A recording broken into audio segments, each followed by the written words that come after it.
This is NBK, nothing but Knicks. When Sim passed the assist, you know that it's #1 show that breaks down the game. If you can't play defense, stay out my way. Dribble the ball, come down the lane. 5 seconds on the shot clock, who gon' win us the game? You wanna hear Nick updates and trade rumors? Post-game reviews, this the place you tune in. So tell a friend just to keep the ball moving. Like the page if you feeling the movement. Every game we coming to win. Give us a sub like a player that came off the bench. This is NBK, nothing but Knicks.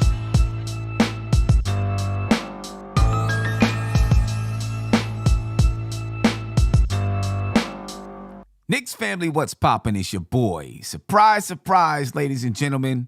I said earlier today that I wouldn't be on until about 11 o'clock tonight, but turns out I made it home earlier than I thought I would. So I'm here, knocking it out right now. The New York Knicks win their 3rd straight game over the Charlotte Hornets. Well, they win their 3rd straight game, and they defeated the Charlotte Hornets tonight, 121-102. In another good game with another good defensive effort by the New York Knicks, ladies and gentlemen. You got to feel good about it. Right? Because the previous 2 wins were over good basketball teams in the playoff conversation. And then tonight, they did what they should have done and was supposed to do to a team that was depleted coming in, kind of depleted, you want to say. And I see people in the chat throwing up smiley faces and laughing, you know what I mean? Because, yeah, we're over 500 or we're at 500. Yeah. Because they had to win 3 straight to get there. So you take what you can. Small steps, small goals, accomplish small goals. You know what I'm saying? And the Knicks are doing the little things, ladies and gentlemen, that will lead them to a victory. So I'm not going to knock them because they're just 500. Because they had to battle to get there. You know, and when you look at the standings in the Eastern Conference, I mean, just about everybody except for a couple of teams are around that 500 level. So, you know, you can laugh and make fun if you like. That's cool. I get it. But the Indiana Pacers are the 4th seed in the Eastern Conference right now, and they're 14-12. It's the way it is in the East as of right now. But the Knicks have a winning record on the road at 7-6. All right, they're 5-5 in their last 10, but they've won 3 straight. All right, and they are. Hold on for 1 second. Oh, I don't know. Okay. They are playing better basketball, ladies and gentlemen. You know what I mean? And I guess we'll see how much this 9-man rotation has to do with the way the Knicks are playing at this point in time. Every time that Tom Thibodeau has gone to a 9-man rotation, at least so far this season, it's been successful. So maybe that 9-man rotation is cutting out the fat. And maybe he knows how to use his rotation better when it's about 9. Maybe that's just the way that Tom Thibodeau works.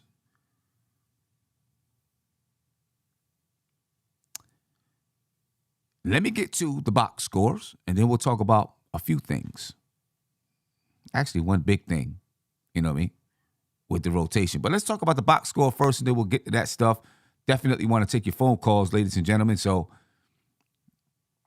be ready to call in. 516-362-5212. I want to hear what you think about this basketball game.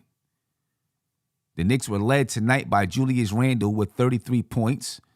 I mean, you know what? I did not think Julius Randle was going to have a repeat performance from last night or his game versus Atlanta, and he really didn't.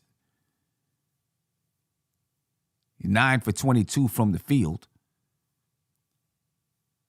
But he did amass 33 points. He was 4 for 11 from the three-point line. He continues to shoot the ball well from the three-point line. We'll see. I don't think he's going to shoot 42% like he did a couple of years ago. But if he's shooting somewhere around 34, 35% consistently, I will take it. I'll take it 100%. But he's confident right now from that three-point line. 33 points, 7 rebounds, 2 assists for Julius Randle, only 1 turnover. I don't feel like this was the type of floor game that he played when they played Atlanta the other night. But it was still good. It was still good. Only 1 turnover from Randle. We got an RJ sighting tonight. 9 for 18 from the field. 1 for 3 from the three-point line. 26 points for RJ Barrett. 7 rebounds and 4 assists. Let's hope, ladies and gentlemen, that this is the start of something good for RJ Barrett. And if you listen to his post-game interview, he said, I like playing in North Carolina. Well, like playing at the Garden too. Please, RJ. We want you to like playing in New York and any other place that you go, because we need this type of output from you. 26.7 rebounds, 4 assists for RJ. 7 for 8 from the free throw line as well. Jalen Brunson tonight, 11 points and 11 assists. Only 23% from the field for Jalen Brunson. 1 for 4 from the three-point line. And he was 4 for 4 from the free throw line, though. But listen, this is what you do. Your shot's not falling. You got weapons that you can use. And he uses his weapons. That's how he amassed 11 assists tonight. Using your weapons. Right? So still, he's the brain trust. Right? He's the engine that gets it going and keeps it going. So whatever he has to do, and Tom Thibodeau spoke about this at the beginning of the season. Whatever Jalen Brunson has to do is what he does. That's what he does. And tonight he needed to get assists. He needed to find other people who was hot, hitting shots. And that's exactly what he did. We talked about Mitchell Robinson. I talked about Mitchell Robinson on my 5 takeaways from the last 2 games, Cleveland and Atlanta. And I talked about his rebounding prowess. And he was at it again tonight. 13 rebounds for Mitchell Robinson, 7 offensive rebounds and 6 defensive rebounds. And let me tell you something, ladies and gentlemen, it means the world for the Knicks when Mitchell Robinson can rebound like this. Those offensive rebounds, man, those offensive rebounds, they can change basketball games. You know what I mean? They can change basketball games. And right now, it's helping. His rebounding is helping to change the Knicks' season around. As long as the Knicks continue to play this type of basketball, right? But his defense is his rebounding and his defense, of course, is helping to change around the Knicks' season. At least the last 3 games. Let's say that. At least the last 3 games. I don't want to get too crazy, talking season stuff yet. The Knicks had 7 players in double digits, ladies and gentlemen. 7. All right, good all-around play from the Knicks. Right, Julius Randle and RJ Barrett led the way with 33 and 26 points respectively. But then Quentin Grimes had 11. Jalen Brunson, we just mentioned, had 11. Miles McBride had 10 points tonight. Emmanuel Quickley with 11. Isaiah Hartenstein with 11 points and 8 rebounds. So the Knicks got contributions from all over tonight, including the bench. Now, We're going to get into some of the other numbers behind the basketball game shortly enough. But as we're talking about players who participated in not participated, but players who gave effort in this game. I can't think of the word that I want to say. I'm searching for it, but I can't find it. Contributed. That's what I want to say. Players who contributed in this basketball game. You'll notice that even Svi McCulloch got 2 minutes. And Quentin Grimes, Evan Fournier, Derrick Rose, those guys got 0 minutes apiece. And, I feel like that sends a pretty good message. You know what I mean? I don't know how much has been discussed beforehand, about what their minutes distribution will be in the event that players are out or, there's a blowout or anything like that. But ladies and gentlemen, for the most part, this says Tom Thibodeau has, two things. Let me start with this. Obi Toppin is out for at least 2 to 3 weeks, at the very least. And there was an open spot there. He could have chosen to play Cam Reddish. I doubt that he was going to play Derrick Rose or Evan Fournier because that's not the spot that's available, right? But he could have chosen to play Cam Reddish. He did not. And he could have chosen to play Evan Fournier, maybe. He did not. Instead, he played RJ. I don't want to really say extra minutes. He played him 34 minutes tonight. But Jericho Sims played 12 minutes at that power forward spot. So you got a chance to see Jericho Sims and Isaiah Hartenstein together on the floor, which we talked about it. We talked about it on the 5 takeaways. I talked about it a little bit, the possibility that you might see Jericho Sims and Isaiah Hartenstein. And then today on the game preview, I talked about it a little bit. And I tell you what, a couple of months ago, when I went to the open practice, me, Steph, and Tony, we went checked out the open practice. Isaiah Hartenstein and Jericho Sims actually fit well together when they played with one another at that open practice. And it looked like they could produce while out there on the floor. And Tom Thibodeau, I'm sure, is going to get a little more comfortable with the duo out there, Twin Towers, if you want to say. Because Isaiah Hartenstein has some abilities to shoot the ball from the three-point line. He's not making it. He hasn't been good so far this season in knocking down that shot. Right? But he has the ability to shoot it from the three-point line. Plus, he has the ability to pass the ball. So this does allow him to play that power forward position. It's kind of like an old school setup with that lineup on the floor when you're talking about Deuce McBride, Emmanuel Quickly, and then, you might have some RJ Barrett out there with Jericho Sims and Isaiah Hartenstein. That's kind of an old school setup. You got a strong a strong center in Jericho Sims that really can only play, under the rim. It's not going to play out on the perimeter. You got a guy in Isaiah Hartenstein, a power forward type of guy that can bang around a little bit, grab rebounds. Jericho Sims can grab rebounds too. But then Isaiah Hartenstein also, battles a little bit, dives on the floor for the ball, does those type of glue type things. Then you got a defensive guy in Deuce McBride. So it's kind of a throwback lineup, in my opinion, when you got those guys out there. And we'll see how much Tom Thibodeau begins to trust that lineup, for the time being, while Obi is not playing. But it tells a story.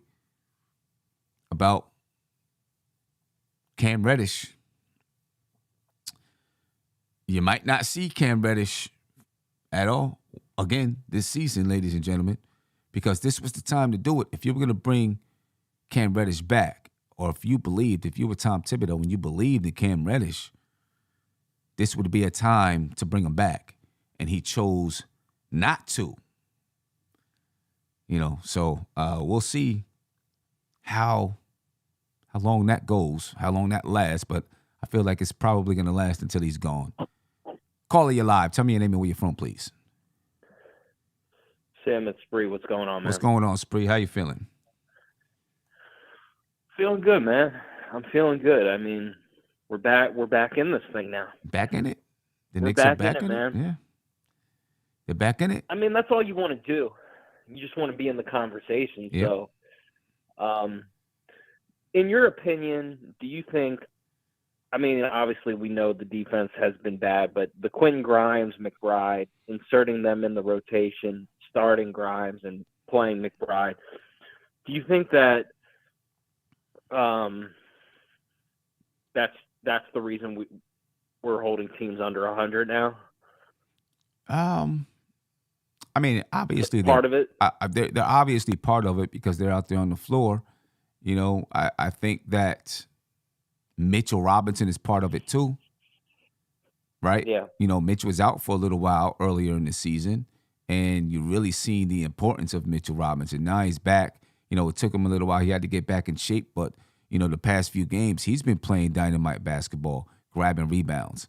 You know what I mean? Right. Blocking shots or changing shots. And when you have Mitchell Robinson out there, you can play tougher perimeter defense, on-ball defense. You know what I mean? Because, you got a guy back there that can, block the shot, off the ball, weak side, coming from the weak side. He can change the shot and those things. So that helps. And then, of course, having Grimes and Deuce out there also help. You know what I mean? Guys who can put a little bit of pressure on the basketball, make it a little bit tougher for those guards. So I think that definitely helps. And when you got guys like that, and I think this is the reason I still don't know if Grimes is a better defender than Cam Reddish, right? But I will say the activity and the energy is infectious.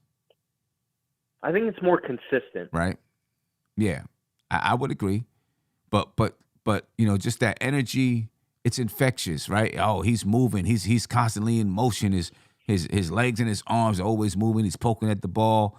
You know what I mean? And that starts to roll over to everybody else.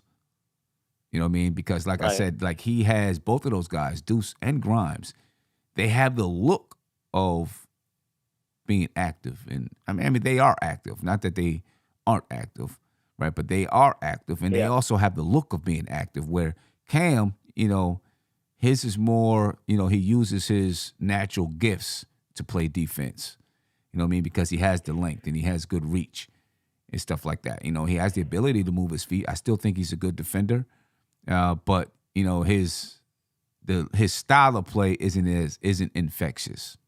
And maybe that's what Tom Thibodeau likes about Deuce and Grimes over Cam.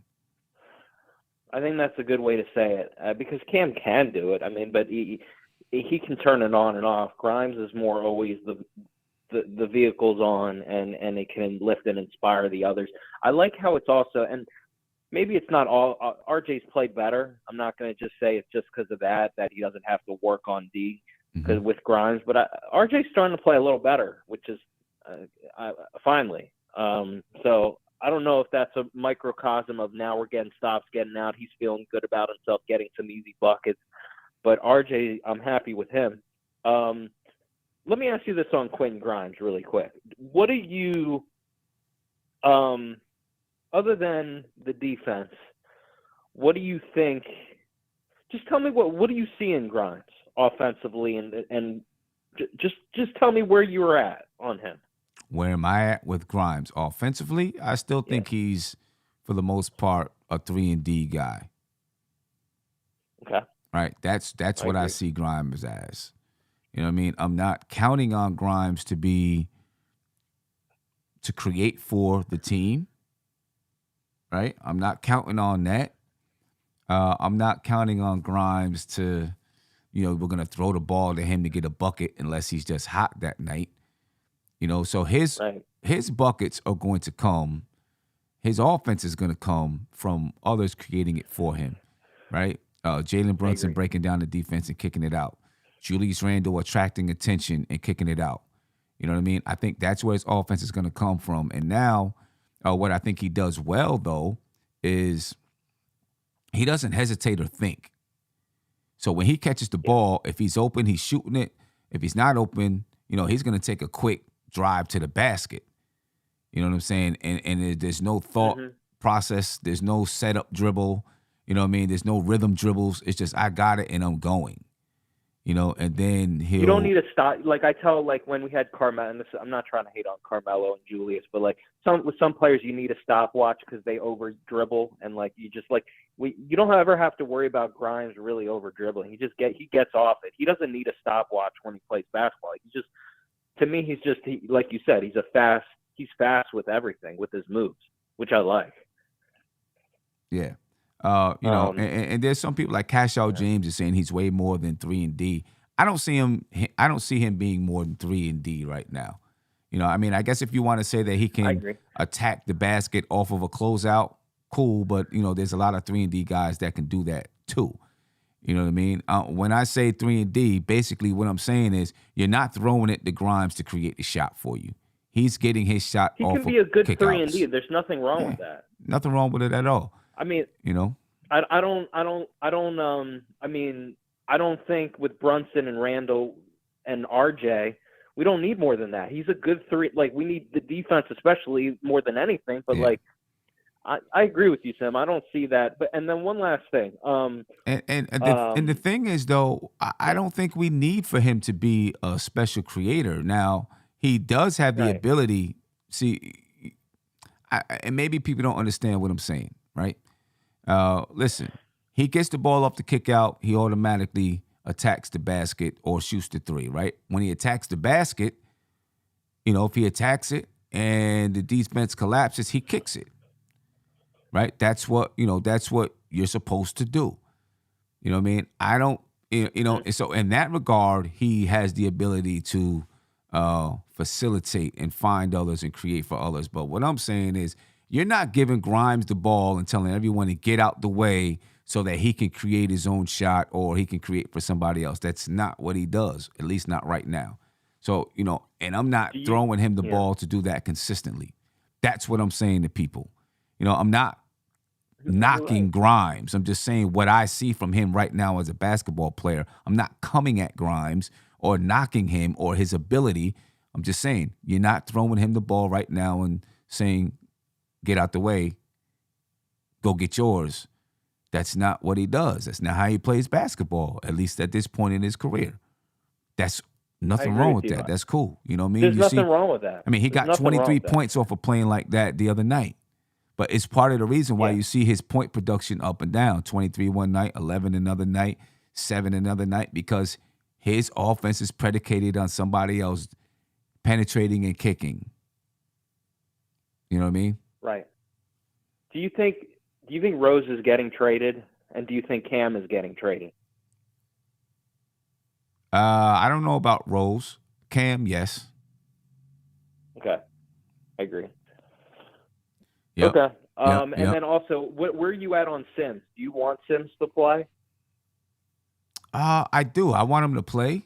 I like I said earlier, I like the way that they looked. Hartenstein and Sims looked in the open practice. We didn't get a chance to see it until tonight on the floor together.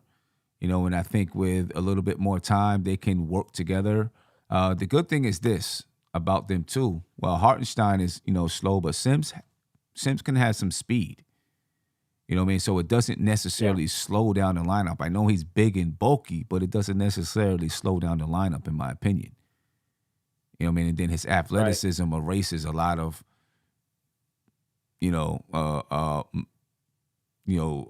any kind of maybe mistakes that you might have on the offensive side or lack of, I don't know if there's a lack of anything with him out there, right? Because, well, he doesn't shoot the ball. So, Obi can shoot it.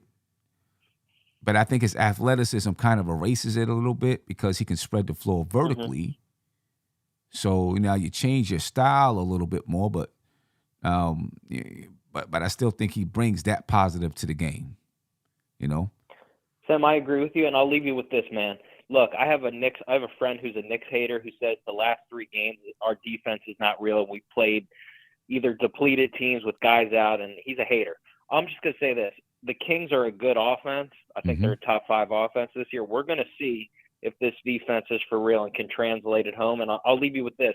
I know you got some friends of yours that hated Elfrid Payton, and look, Elfrid Payton was terrible offensively. That's the best on-ball defense I've seen since your boy Elfrid Payton. You have a good night, my friend. Yeah, no doubt about it. Appreciate it. All right, man. Appreciate it. Give me a call, ladies and gentlemen, 516-362-5212. I want to hear your thoughts on the game, or if you want to tell me I'm wrong about Quentin Grimes or whatever it is, cool. I'm cool with that. You know what I mean? I'm not coming at Quentin Grimes. I like Quentin Grimes. I want to see more of what he can do. I'm just telling you what I see right now. Like Sherwin just said here, they should give Grimes a chance to do that, meaning create. He's very capable of creating for his teammates. They haven't given him the ball and put him in that position yet. When they put him in that position and he does it, then I'll say Grimes can do that. But right now, he's being used as a 3-and-D. That's what I think he is right now. You know what I mean? But if they give him a chance to do it, cool. I'll be glad. I know Tibbs talks about in high school he played point guard, this, that, and the third. There's a lot of people that play point guard in high school. Doesn't mean that it translates to the NBA. And I'm not saying that Tibbs was saying, or any of you are saying that Grimes will be the point guard for the Knicks or can be a point guard or anything like that. You know what I'm saying? But high school to the NBA, some of those things don't always translate. You got to figure out your game, just like he had to do in college. He had to figure out his game and where he fit in. And he's doing that with the New York Knicks. You know what I mean? He's doing that with the New York Knicks. So, I'm not mad with anything that Quentin Grimes is doing. And my man, what's his name? Said, Mike Gowdy said, come on, Sim, you know basketball. I do know basketball. I think I know basketball. I know some of it, I guess. I'm not in the NBA, so I only know as much as I know.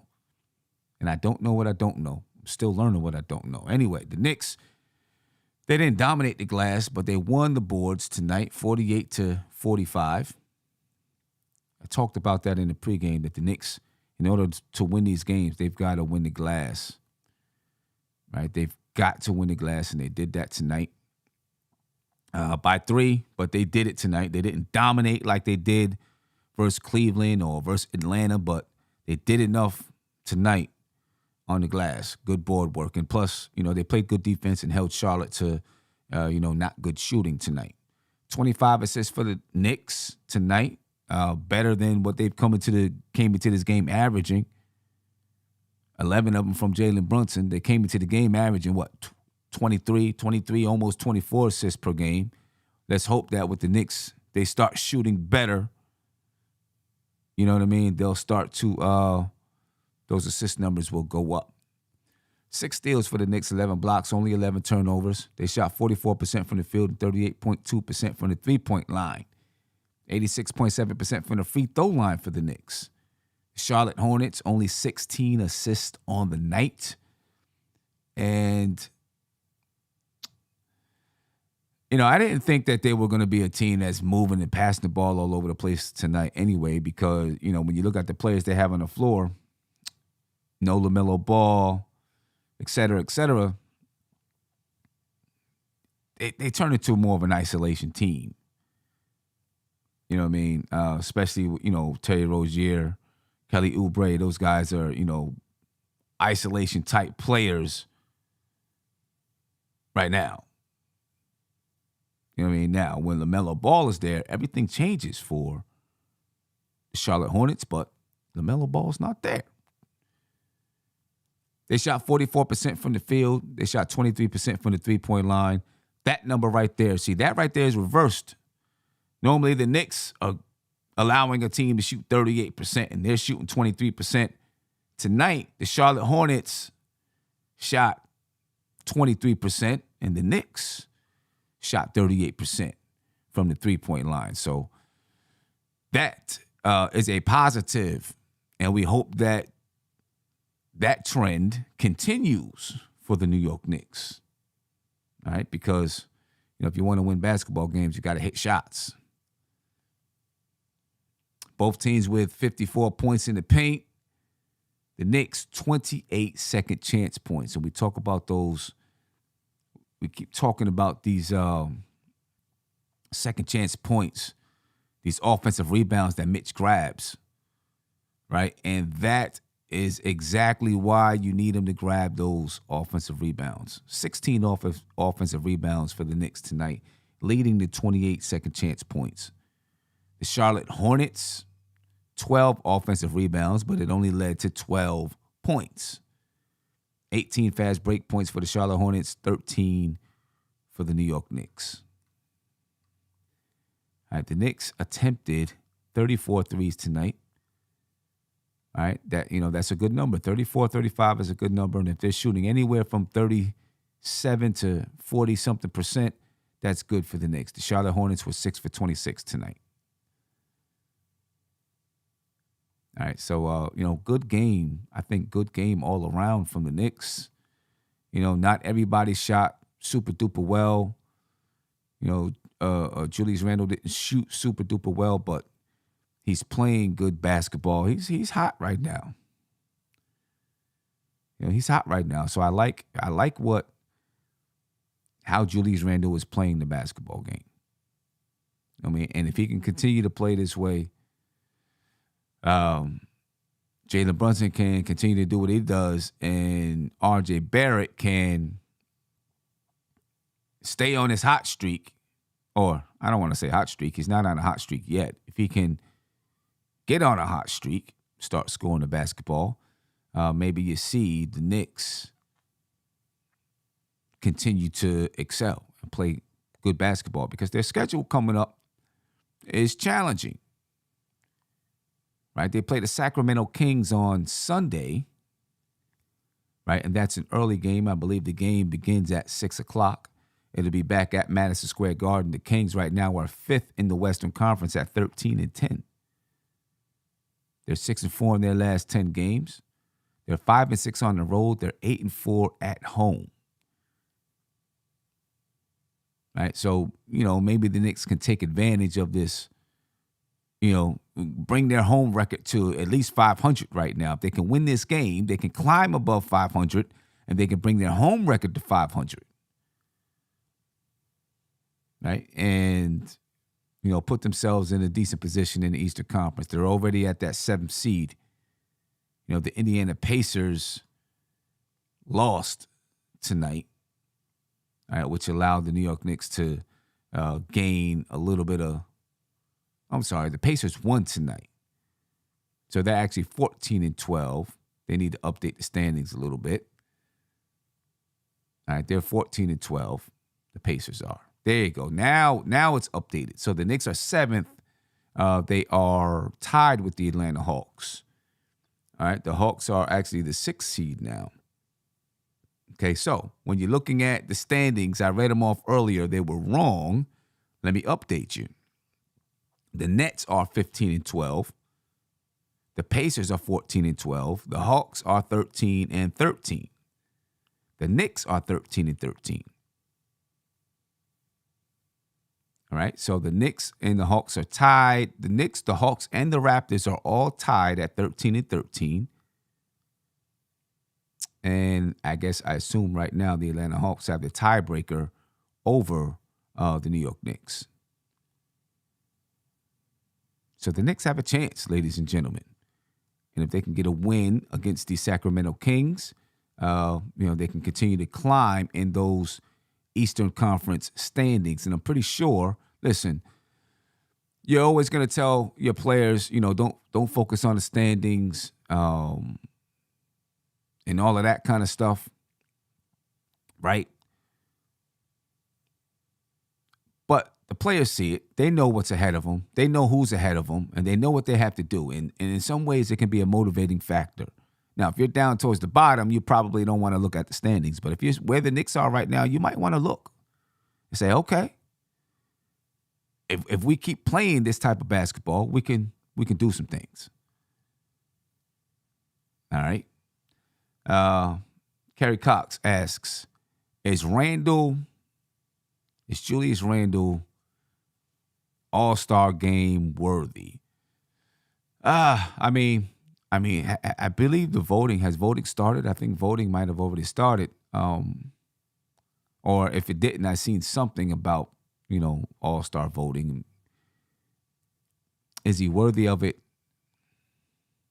I think for either Randall or Jalen Brunson, I don't think RJ is going to be.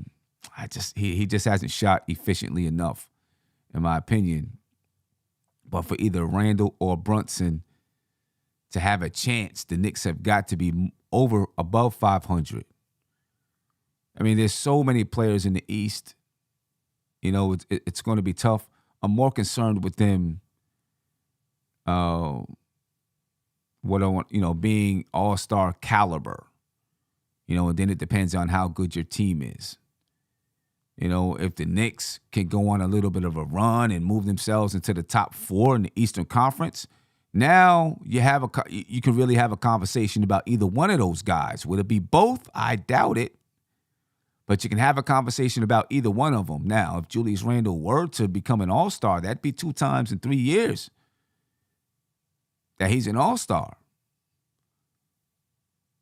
That's not bad at all. Pudge Nice said Jalen Brunson will win MIP. He could. Blackbone said yes, but we can't compete against Boston, Philly, and possibly Brooklyn. We're 2 players away. You're probably right. You're probably right that we can't compete against those guys, but I'm going to say this. Let's hope that the Knicks continue to play this type of defense, because the last time we played Philly, Joel Embiid was not there. The Knicks won, right? When we play them on Christmas, Joel Embiid should be there. Let's hope that there's no other injuries for either team, because I want to see a good game on Christmas. But the Knicks, earlier in the season when they played those guys, the Knicks are a little bit more together now, right? I feel like guys are understanding their roles better. They're understanding the nuances of each other's game better, right? And I'm mainly talking about Jalen Brunson with the guys, right?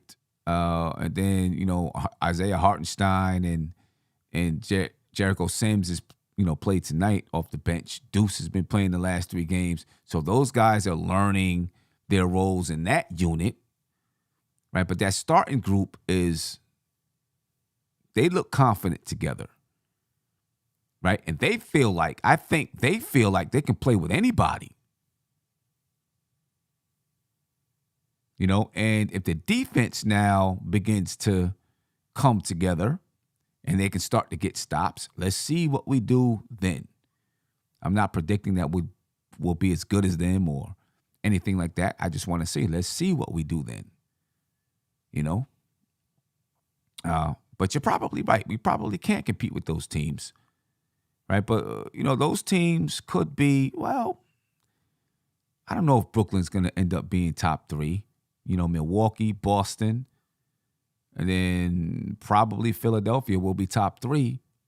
And then you got, 4 through 6.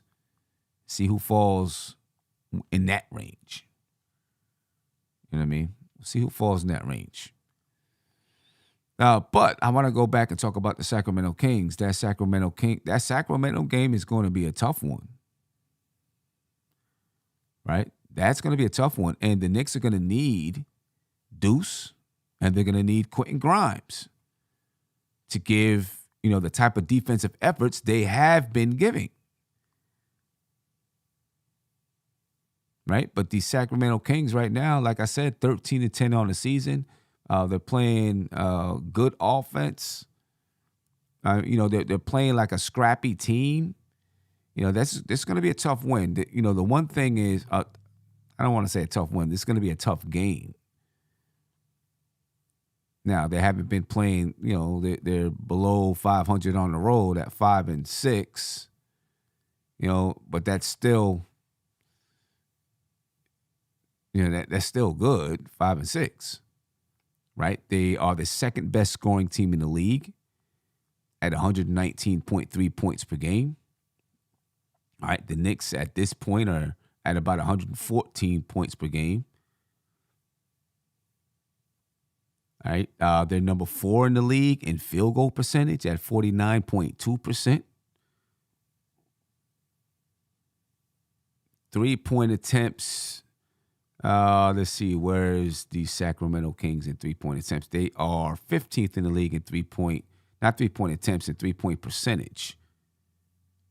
All right, they're 15th in the league. They shoot it at 36%. They take 37.4 attempts per game. All right, they're 3rd in assists at 27.7. All right, so this is a good offensive team. All right, defensively, the Sacramento Kings, their rating is 21st in the league. All right, they got a 112.8 defensive rating.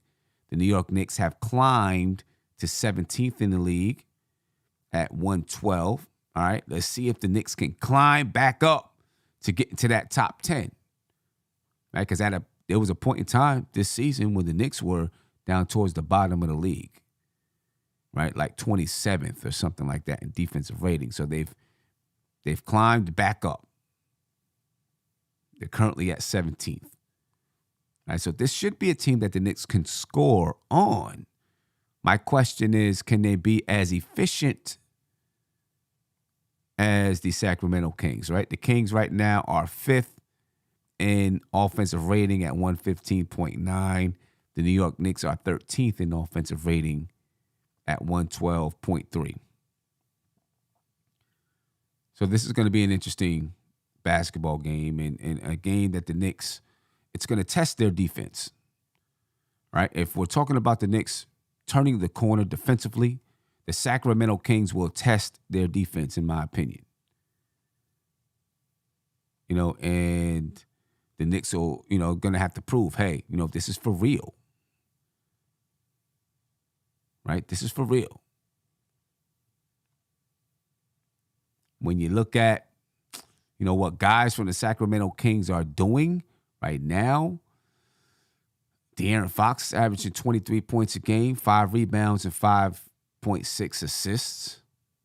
Right? So he's having a very good season, shooting the ball 50% from the field, 37% from 3.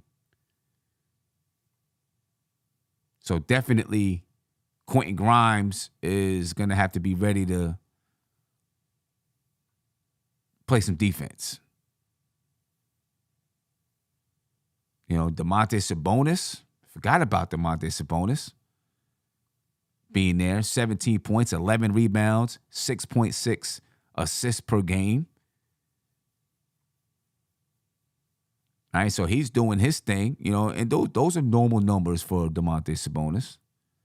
He's shooting the ball 60.9% from the field and 39.3% from the three-point line. And, I didn't realize that Domantas Sabonis was 7'1". I didn't realize that at all. I always thought he was 6'10". I didn't know he was 7'1". That's, I guess, just surprising to me. Malik Monk, ladies and gentlemen, small guard, 6'3". He's averaging 15 points a game for the Sacramento Kings. He's shooting the ball 47.9% from the field and almost 36% from 3. All right, so the Knicks are going to have to play some defense against this team. Kevin Huerter, ladies and gentlemen, he's averaging 15.6 points per game and 3.2 assists. He's shooting the ball 42.6% from three and 48% from the field. So they got some guys that can light it up. If the Knicks, Jay Williams said, let's not turn them into the Warriors, it's the Kings. I'm not turning them into anything. I'm just telling you what the facts are. This is who they are. Right now, this is who they are. I mean, they average 119.3 points per game. I didn't put that there. That's what they're doing on the season. They shoot the ball 49% from the field. I didn't make them do that. I didn't make that up. That's what's there. They shoot the ball 36% from three. That's what's there. I don't know what to tell you. I'm just telling you that they could be dangerous. They are currently 5th in the Western Conference. I didn't make that up. That's what's there. The Golden State Warriors are 10th in the Western Conference. I didn't make that up either. That's what's there. You know what I mean? So at this point in time, they're actually better than the Golden State Warriors. We'll see if that lasts, but that's what they are right now. So we need Quentin Grimes to defend De'Aaron Fox or Kevin Huerter. Deuce has got to do his job on De'Aaron Fox, too, when he gets his chance to play him. Malik Monk as well. Julius Randle, he's got to do his job against Domantas Sabonis. You know what I mean? And those two guys always battle it out when they play. You know what I mean? And I don't think it's anything personal. They just both know when they play each other, it's going to be a battle. If it's going to be Julius Randle guarding Domantas Sabonis. Right, Domantas Sabonis is playing center for the Sacramento Kings right now, so it could be Mitchell Robinson. Harrison Barnes is playing forward position. He's averaging 13 points per game, so he's 6'8". It looks like he's playing in small forward position. Keegan Murray, he's playing another forward position. All right, so while they are not the Golden State Warriors, they are the Sacramento Kings who are playing good basketball, and the Knicks got to play them next. That's all I'm saying. That's all I'm saying. But the Knicks are on a 3-game win streak, ladies and gentlemen. All right, they're on a 3-game winning streak. Let's see if they can continue, keep that winning streak alive on Sunday, and protect home court. Let's bring this winning back to the Garden. Let's get this home court record even. You know what I mean? Let's get this home court record even. Pudge and I said we will be 5th soon. You know what? If we get this win versus the Sacramento Kings, we can move up to 6th. If we get this win. The Atlanta Hawks, they played tonight. They lost to the Nets 120-116. Okay, their next game, the Hawks play probably Sunday. Right, so on Sunday, let's see, the Hawks play the Chicago Bulls. Now the Bulls, with Lonzo Ball not being there, they're not having the season that they expected themselves to have. Right, but they can still pull off some wins. If the Bulls can beat the Hawks and we beat the Sacramento Kings, then we'll move into that 6th spot. The Raptors play the Magic. The Pacers do not play. The Pacers, though, they play tomorrow versus the Brooklyn Nets.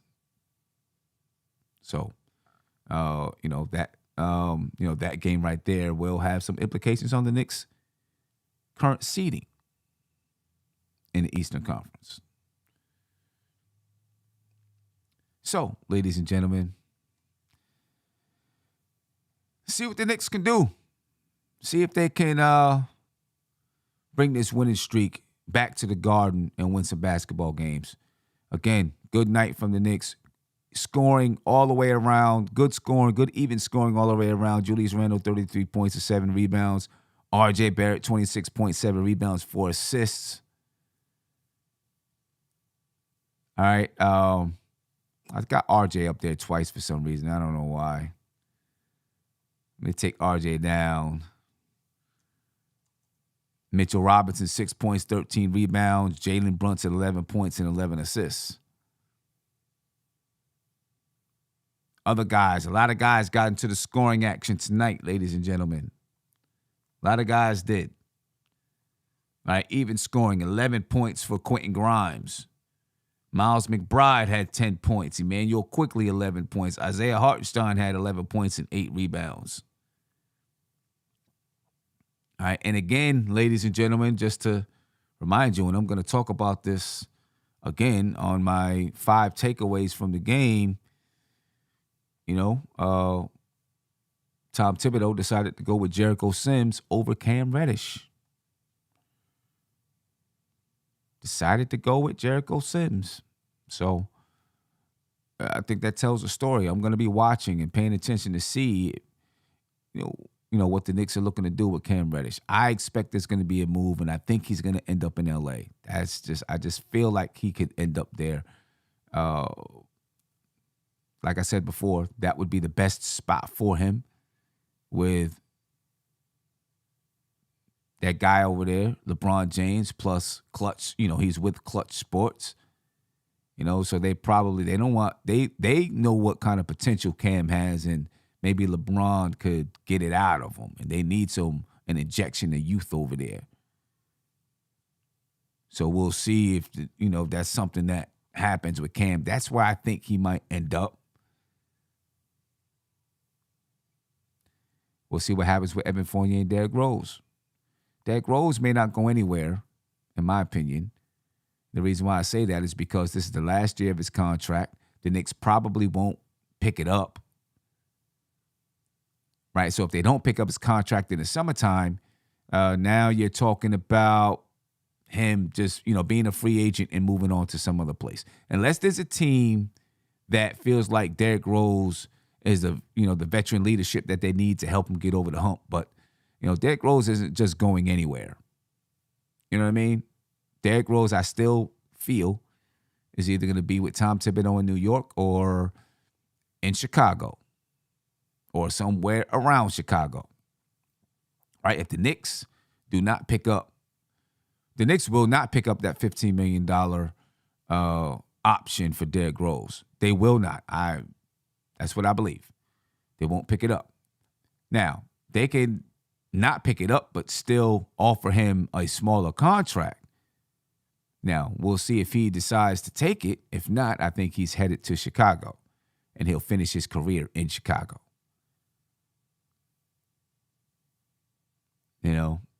Evan Fournier, I could see somewhere along the line, maybe Evan Fournier and Cam Reddish are part of some kind of a package. Now, if those two guys are part of a package, then you're bringing back a significant player, you would hope, unless, you bring back some guys that you're just going to waive, because together, that's $24 million or something like that.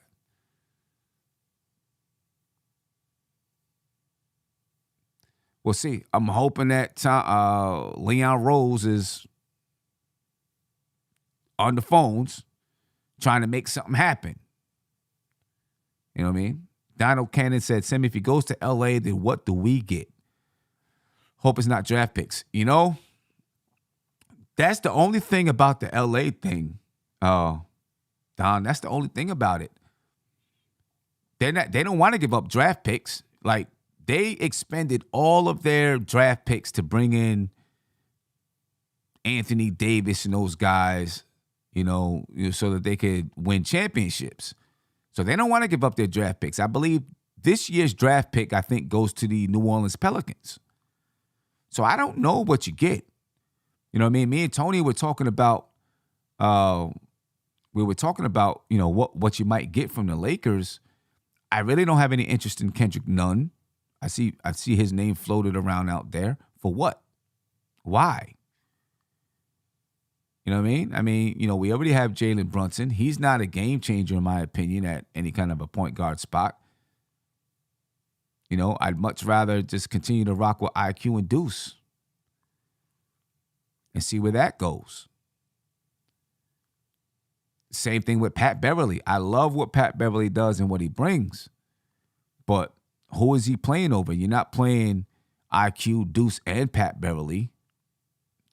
So is he coming in and going to play over Deuce? And if he does he bring more to your team than what Deuce does? Statistically, maybe they're the same. Maybe he does bring a little bit more. I don't know. Now, his leadership, you can ask about that, right? Maybe his leadership is something that you need. I don't know. I think you can get his mentality in another player that fits something that you need in that lineup, right? I see Jay Williams said we need a backup small forward defender. I agree, and that points to Jay Crowder, in my opinion. I think it points to Jay Crowder. Now, would that happen? I don't know, but if you're not using Evan Fournier, he's out the lineup. You're not using Cam Reddish, he's out the lineup, right? You bring in a Jay Crowder if you can make a move for him without giving up draft picks. I don't want to give up draft picks to make small moves. If I can make small moves by tinkering around with players and maybe even bring back draft picks, I'd rather do that. Right? But if you can make these moves, you're not using Cam Reddish. It doesn't seem like he has a future here with the Knicks. Not under Tom Thibodeau, at least. I love his talent. And I think he will have a future somewhere. Right? But doesn't seem like it's going to happen with the Knicks. For whatever reason, Tom Thibodeau, it's not his guy. It's not his guy. You know what I mean? And it feels to me like I said before, he couldn't wait to get Cam Reddish out the lineup. You know what I mean? As soon as he had that chance, he was, okay, we got Grimes here. He's out. So you might as well move him. A guy like Jay Crowder, he could fit this team. I don't want to give up draft picks. Not at all. I'm not trying to give up draft picks. He could fit this basketball team. He's a free agent at the end of the season. You know what I mean? Definitely more things would need to happen in order to make the money work, stuff like that. But if you brought in a Jay Crowder, however it worked out, and hopefully it works out in favor of the basketball, in favor of the Knicks, he would fit in that second unit. So now does Tom Thibodeau expand the rotation to 10? I think he would if he feels like he has that kind of a defender in the lineup. I think he would expand it to 10. Jay Crowder brings that defense. Is he the same defensive guy he was years ago? I don't know. But he brings the same type of mentality that Patrick Beverly brings, and he can shoot the three. You know what I mean? So that is something that could happen. That would, I think, benefit the Knicks. You know what I mean? Mike Gowdy said, good show, thank you. And everyone who says good show, thank you. I appreciate you. Sean DeCosta said, 3-team deal. Jay Crowder to the Knicks, Lonnie Walker to the Suns, Cam and Evan to the Lakers. I mean, I don't know what Lonnie Walker's contract is. You know what I mean? I always liked Lonnie Walker. I don't know where he would fit with the Knicks, though. Now that if you brought back both of those guys, Jay Crowder and Lonnie Walker, one of those guys would not be playing. You know what I mean? So you can only bring back one. Jay Williams said he would love Crowder talking about Tom Thibodeau. I think he would because of, his demeanor, the way that he plays, the defense, the shooting, real, a tough guy type of player. You know what I mean? I think he would like Jay Crowder. Sean DeCosta said, no, Lonnie to the Suns. Yeah, I know you were saying Lonnie to the Suns. I was just saying I like Lonnie Walker too. That's what I was saying. But I know you were saying Lonnie Walker to the Suns. King Josh said Tibbs would have Jay Crowder playing 35 minutes. He might, to be honest with you. He might have him out there playing 35 minutes. I don't know if his knees can handle it. You know what I mean? Jay Crowder's not a spring chicken. I don't know how old he is, though, but he's not a spring chicken anymore. You know what I mean? Kerry Cox said, would love to get Kelly. You saying Kelly Oubre? I wouldn't mind. I wanted Kelly Oubre a couple of years ago when he was a free agent. And the Knicks passed up on him, and he went to the Charlotte Hornets. I think he's eventually on a good team. Is Kelly Oubre going to be a starting shooting guard on a good team? Possibly so. I know he's starting now for the Charlotte Hornets. When LaMelo Ball gets back, I think he probably goes. When LaMelo Ball and Gordon Hayward comes back, he's probably on the bench. If you had those three there. So is he a starting shooting guard on a good team? I don't know, but he's great off the bench. He plays defense. He can score the basketball, and he can come in and start if you need him to start at times. I wouldn't mind Jay Crowder, but I don't think the Charlotte Hornets are giving him up. I don't think so, and I don't think he's on a crazy contract either. Jay Williams said Crowder's 32. Yeah, 32. He's like I said, he's not a spring chicken, but he's not crazy old. You know what I mean? But anyway, ladies and gentlemen, we'll see what happens with Cam Reddish and what the Knicks decide to do. I just don't want the Knicks to give up trading, draft picks.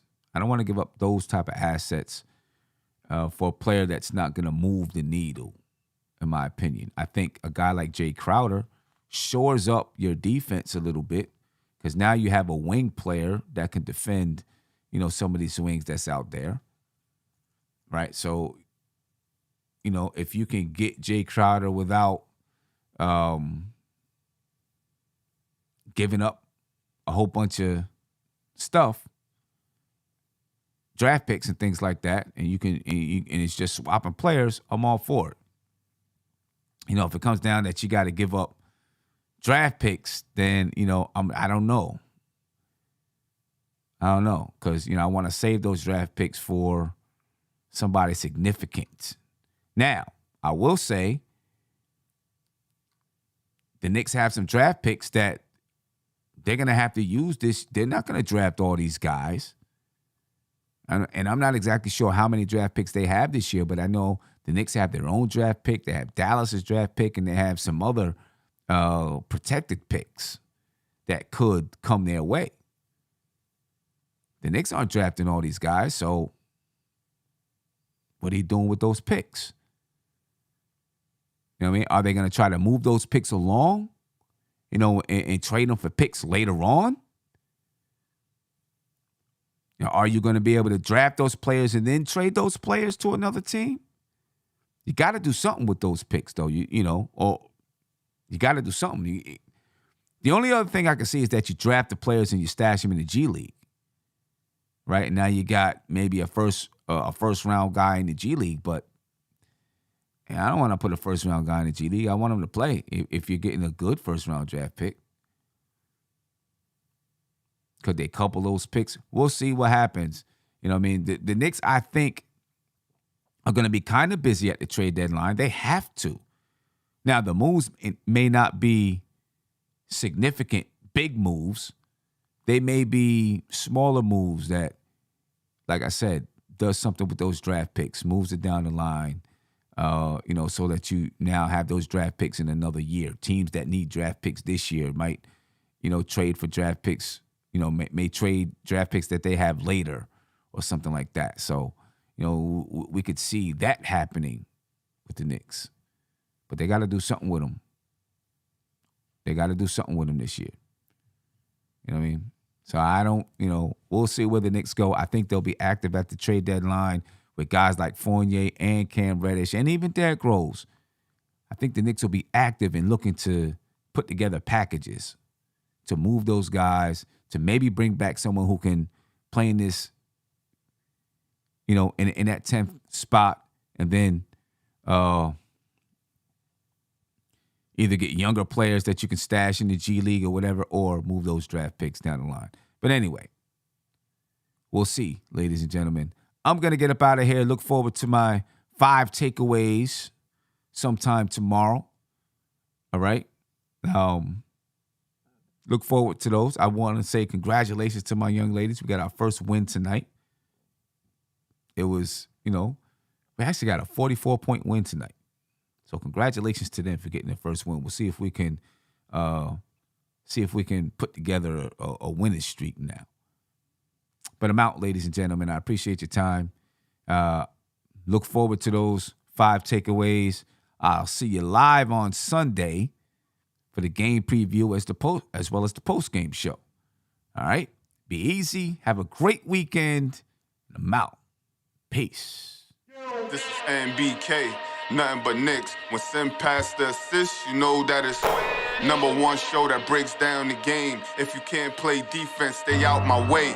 Dribble the ball, come down the lane. 5 seconds on the shot clock. Who gon' win us the game? You wanna hear Nick updates and trade rumors? Post-game reviews, this the place to tune in. So tell a friend just to keep the ball moving. Like the page if you feeling the movement. Every game we coming to win. Give us a sub like a player that came off the bench. This is NBK, nothing but Knicks.